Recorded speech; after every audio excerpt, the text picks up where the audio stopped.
Сәлем достар.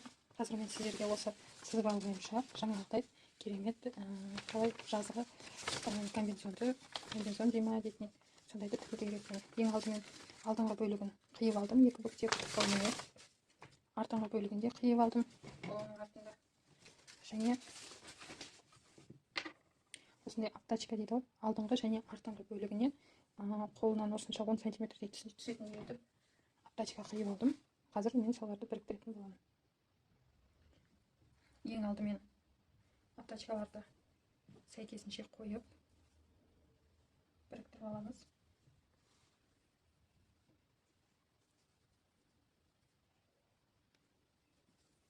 Мына жерге кнопка болады. Сондықтан бұл жерге мен қазір не жабыстырамын, дублерин жабыстырамын. Міне дублерин жабыстырып алдым. Әрқайсысының теріс жағынан.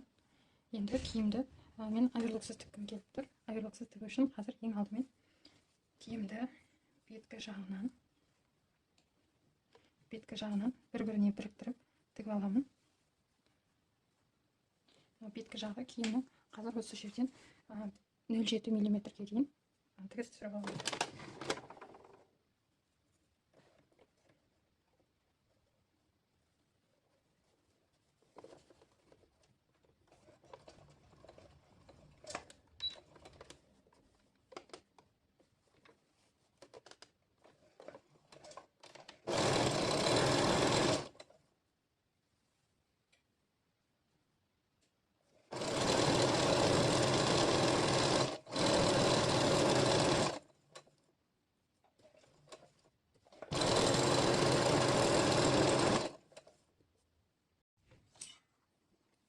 Жеті миллиметрге тігіс түсіріп алдым. Енді қазір мына жерді где-то бір 0,3 мм-ге дейін кесіп тастаймын.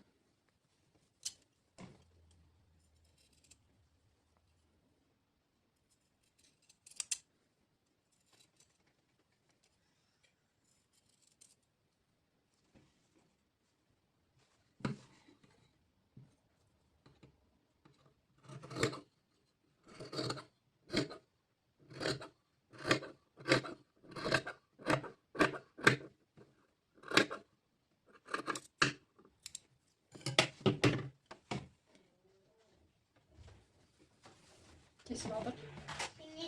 Мен видео түсіріп жатырмын. Енді мына екінші жағынан, яғни теріс жағынан көйлекті былай үтіктеп алып, немесе осылай қолмен реттей отырып 0,5 немесе 0,7 мм-ге тігіс түсіреміз. Міне мен үтіктеп алдым. Енді үтіктеп алған жерден жаңағыдай 0,7 см немесе 0,5 см-ге тігіс түсіреміз. Таныш.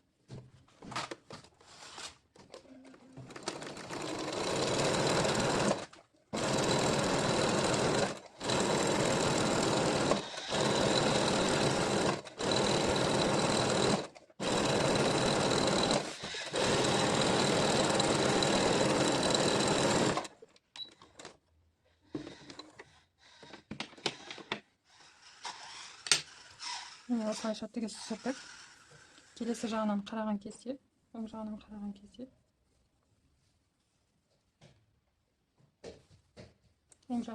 кезде, мынандай тап-таза болады. Бұны оверлоксыз тігудің әдісі дейді. Немесе постельный шов деп те атаймыз. Оверлоксыз осылай киімнің үш жағын обработка жасауға болады. Екінші жағын тура солай, шалбар болса, екінші жағын тура солай бірінші оң жағынан біріктіріп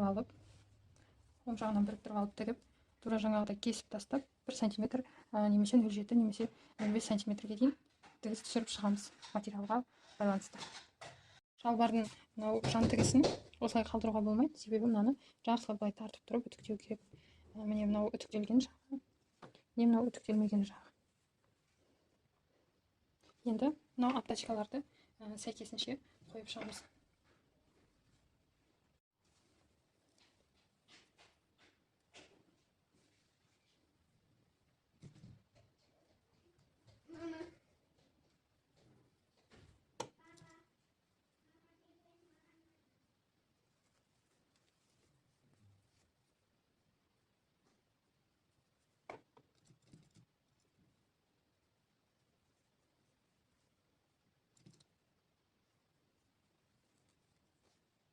Енді осы жерден 1 сантиметр қалып тігіс түсіріп шығарамыз. Осылай.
Міндетті түрде соңында закрепка жасаймыз. Осылайша 1 сантиметр барлық жағынан өтіп шықтым. Оң жағынан қарасақ, ол не былай болады. Бірақ мынаны не істемей жатып, мына жердің кішкене бұрылған жерлерін кесіп алып тастаған дұрыс болады. Сонымен мүмкін оң жағынан тағы строчка түсіріп шығамыз.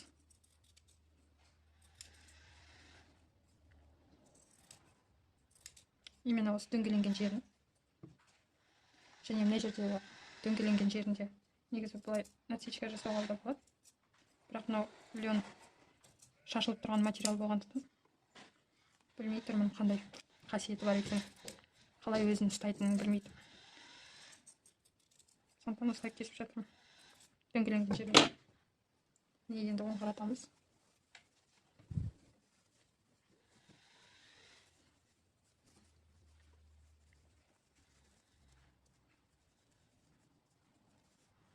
Оң қаратқанда міне алды болады. Енді келесі жағын, артқы жағын істейміз. Артқы жағын, екі жағында теріс жағын біріктіре отырып, тігіс түсіріп шығамыз. Негізгі жерлерін инемен қыстырып отырамыз.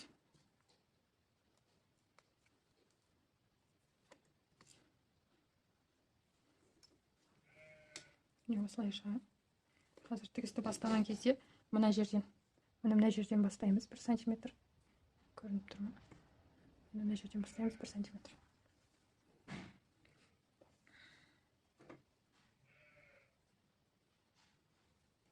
Тігілген тігісті былай қарай қаратып қойып, осында 1 сантиметр тігіске қалатын жері.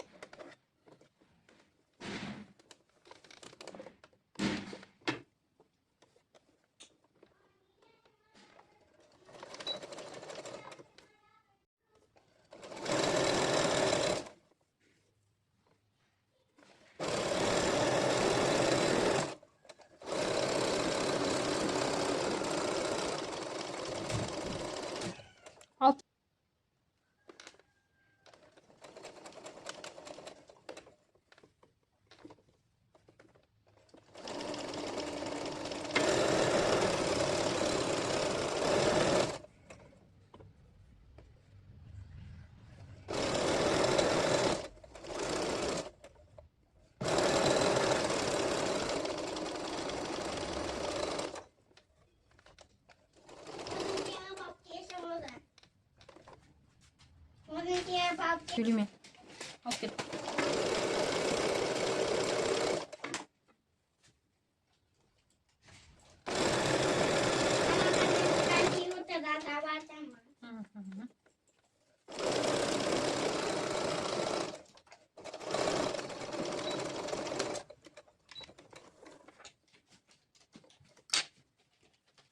Тура солай жаңағы дөңгеленген жерлерін кішкене қиып,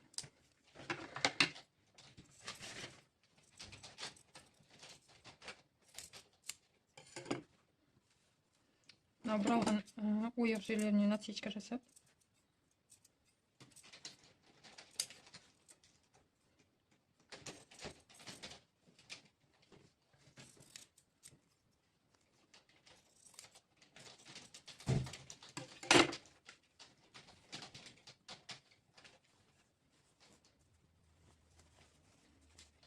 содан оң қаратып алып жақсылап үтіктейміз.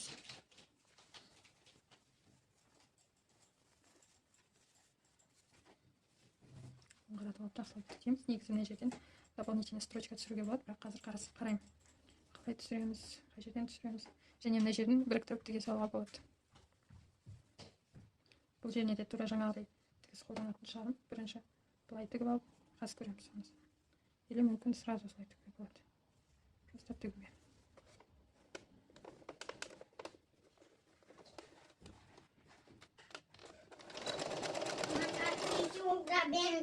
Екеуі де бұйым. Точно.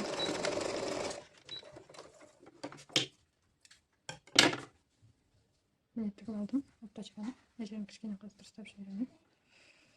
Екінші жағынан да аптачканы біріктіріп жатырмын қазір.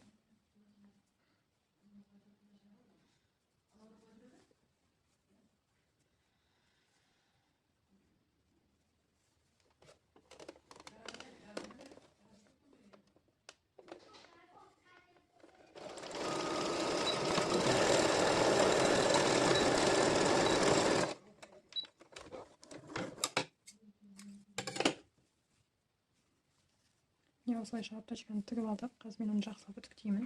Үтіктегеннен кейін жақсылап көрсетемін. Мыналарды жақсылап үтіктеп алдым. Мына жерін кішкене ішке қарай қайырып тағы үтіктеу керек. Енді астыңғы жағын істейтін боламыз. Астыңғы жағын жаңа ойлаған мүмкін кішкене кнопка қойып істеймін ба деп ойладым. Бірақ мне кажется, кнопка істемейтін шығармын. Жай обработка жүргізіп шығармын. Және бұның ауында балалардың ауы жыртылып кетпес үшін мынандай несі бар, деталі бар. Ол салған кезде былай салынады екен. Қазір терісін қаратып алайын. Жаңағы аптачканы тігіп алдық қой. Енді аптачканы тігіп алған аптачкамызды мынаны қайырып, осылай қайырып тіге салатын боламын. Менде аптачка артық болып тұрған сондықтан артық жерін кесіп алып тастаймын. Және осы жерді тігіп аламын.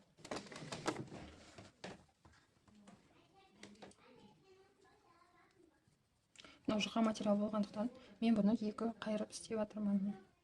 Негізі қалың материалдарға мұндай болмайды. Осындай тігісті қолдануға. Тем более аптачкаға болмайды.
Аптачкамыз толығымен дайын. Мен қазір бұл аптачка балаға ары бері жылжып кедергі жасамас үшін мен аптачканы мына жерден сыртынан ішімен біріктіріп тігіп аламын.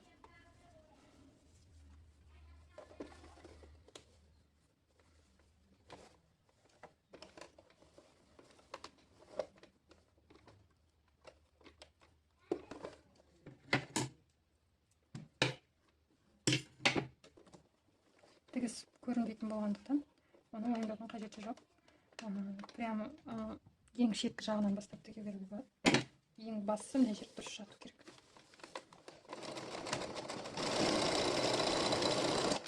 Себебі үлен материалы оны тіккен тігіс көрінбейді.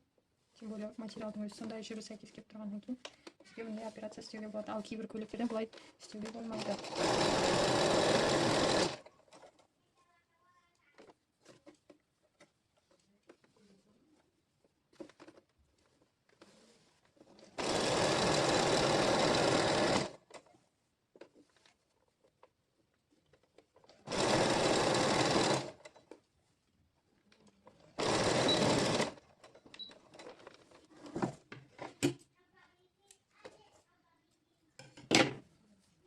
естетика жағынан мынандай тігіс көрінеді. Мен ойлаймын, бұл нормально деп. Эстетика жағынан да, тігілу жағынан да. Ең бастысы балаға комфортно болса болды. Енді мен мына жерде жаңа аптачкам кішкене қиғашты кетті. Сол үшін мен енді мына жақтан бастап тігіп қояйын. Қалай келеді. Так. Мына жерде мынандай жер аттап, демек мен мына жерде аптачкам қиғаш кесіліп кеткен. Сондықтан оны түзеуге де болады, түземей былай салып тігіп кетуге де болады. Ешкімге айтпаңыздар, былай тіккенімді деп.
Ата жіптен бәрін кесіп тастаймыз.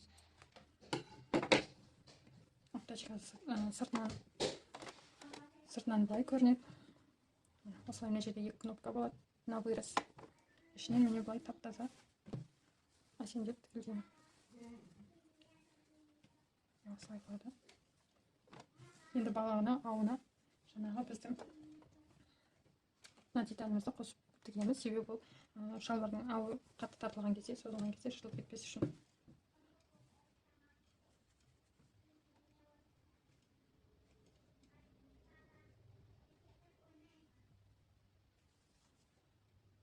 Оның ең ортасын алып, былай істеп алып, шалбардың ауының ең ортасын алып, осы жерге біріктіреміз.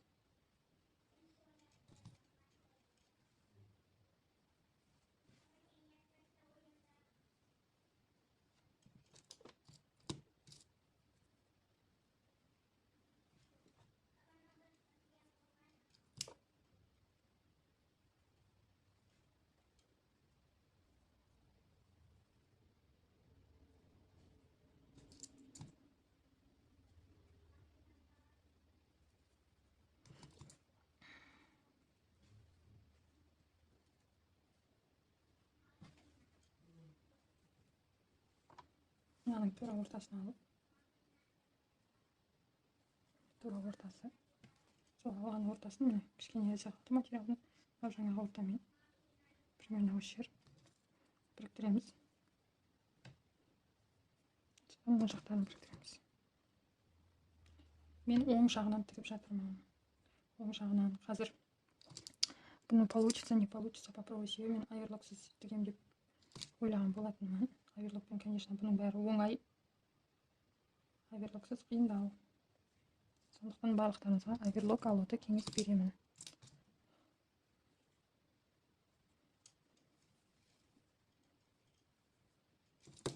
Бүкіл жерін жақсылап біріктіріп алып,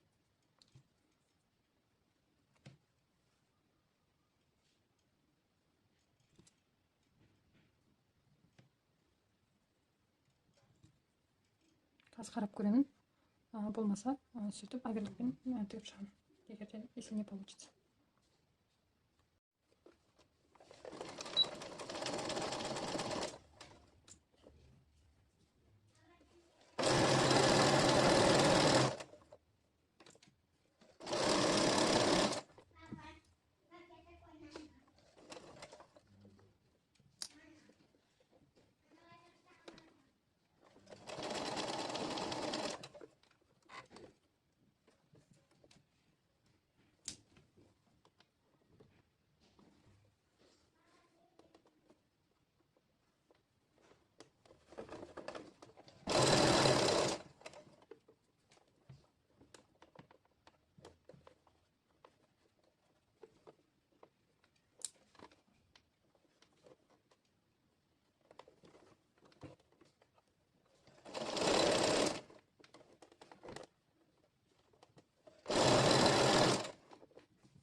Жаңа мына жерін бірінші тігіп алуым керек екен. Барлығы тігу процесінде белгілі болады. Мен бұны бірінші рет тігіп тұрмын.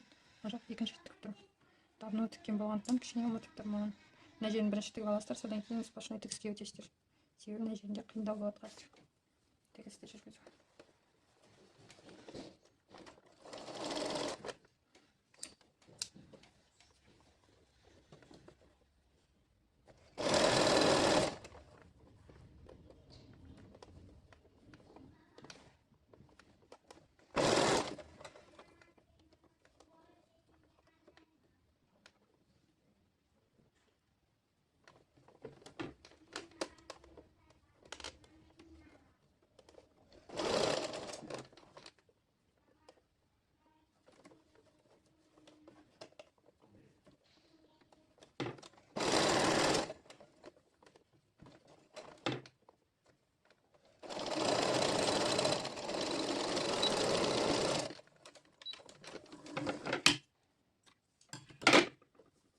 Tігіп алдым.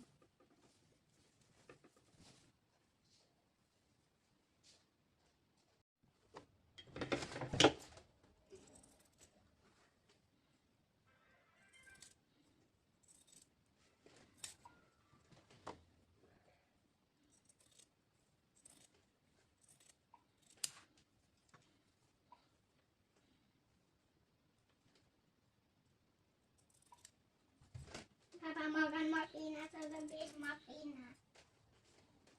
Papa tinggal makina.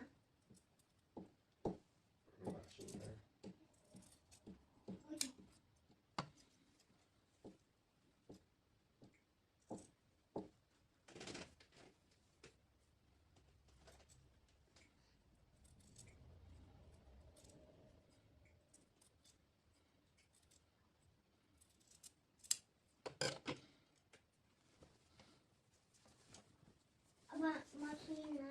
Nana sendiri ambil makina. Papa anak ini anak sendiri.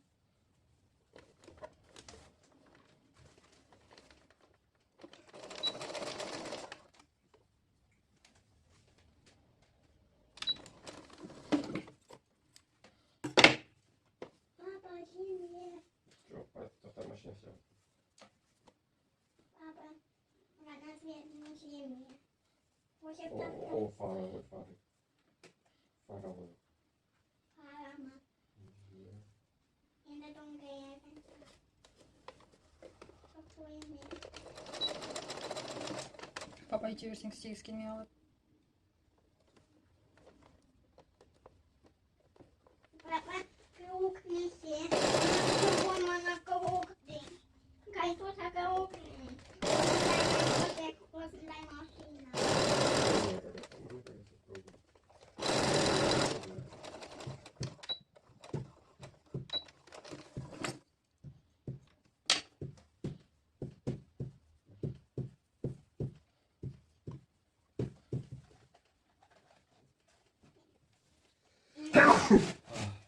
Papa.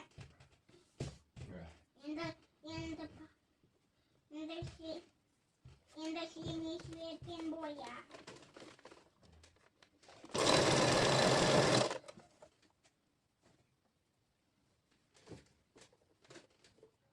Apa sih aku warna boya warna sini.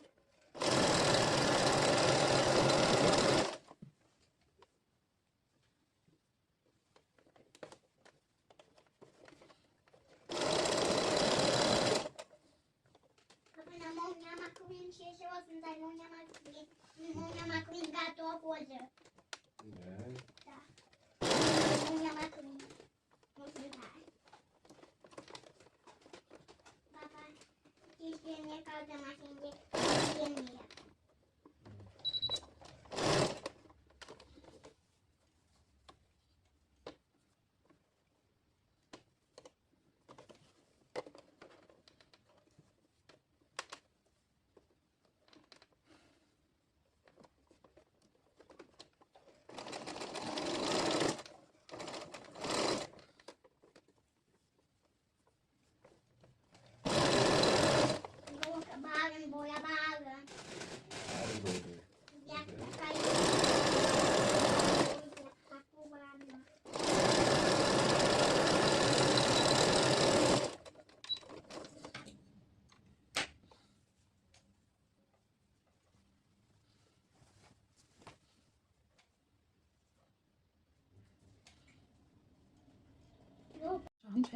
тіктеп шығармамыз.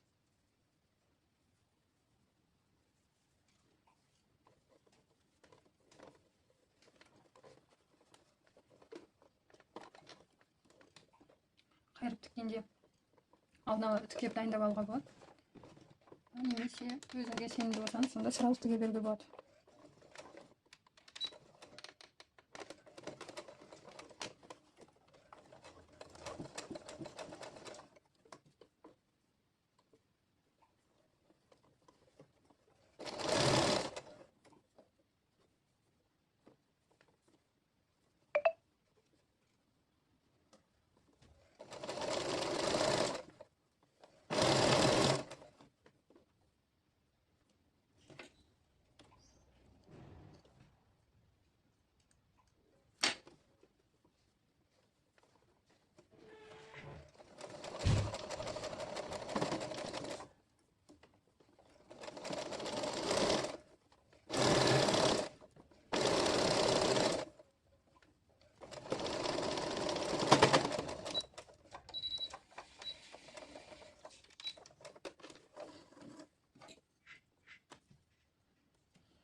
Міне осылайша комбинезонымыз толығымен дайын. Мына жерге қазір кнопка саламын. Аяғы, алып, барлығы істелді. Аяғын тіктеп жіберу керек.